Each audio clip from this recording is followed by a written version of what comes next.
Hi there, Kristan Browne of Trinity Consulting. We are employee experience experts, and I am excited to invite you to catch me on this week's episode of the Jessie T Show.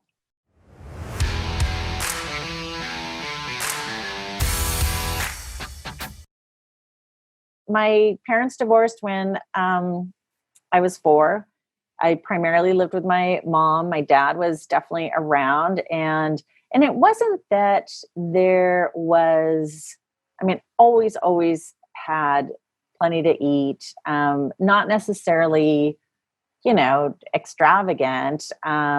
It was, it was when like plain wrap, canned goods were available. And so we were definitely buying the plain wrap, and I think it also, what was interesting too, is that my mom's grandmother, who lived in Southern California and lived right, nearby, she grew up, big family, not a lot of resources. And so so much of her kind of cooking and food was really, you buy the whole chicken and then you do all the different things that you're going to do with it. Right. Yeah. And you end up with chicken soup at the end of it. Of course. Yeah. Yeah. So there's, and I think,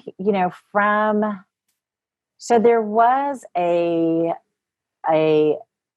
scarcity mentality, from both sides of my family, but the way that they responded to that was completely 180 degrees, so my mom and my grandmother on that side,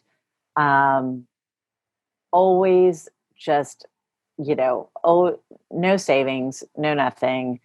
And always stressed about money.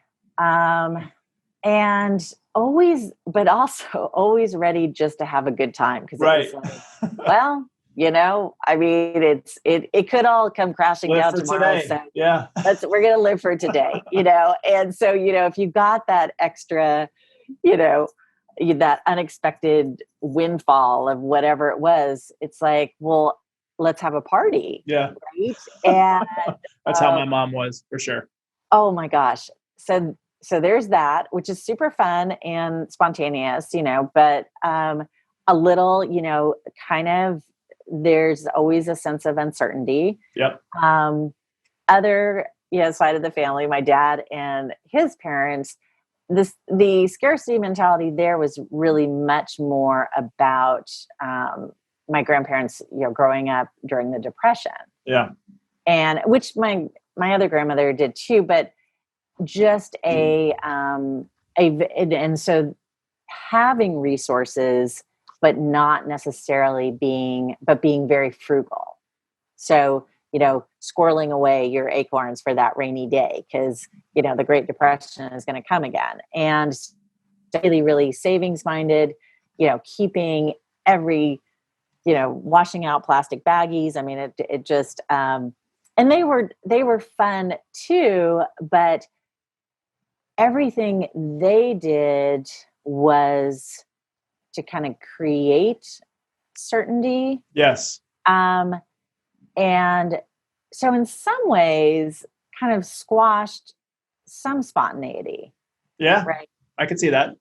So, it's like I'm growing up, and it's a little bit of a, just two different ends of the spectrum. And so I do feel like in some ways I'm much more middle of the road.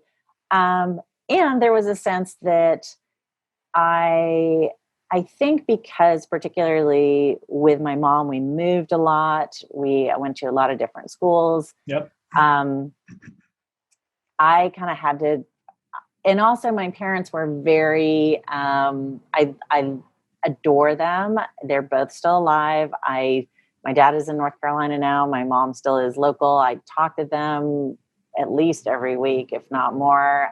Very cool.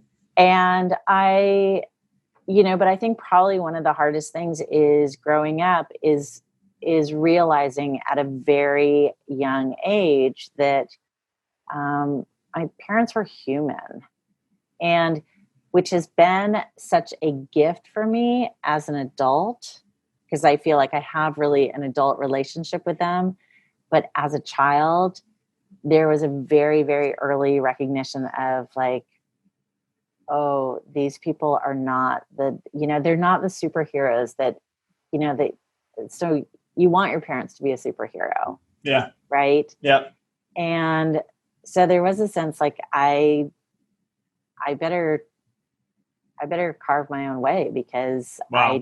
I don't know who I can rely on. Yeah. So that self-reliance and self-preservation kicked in. Yeah.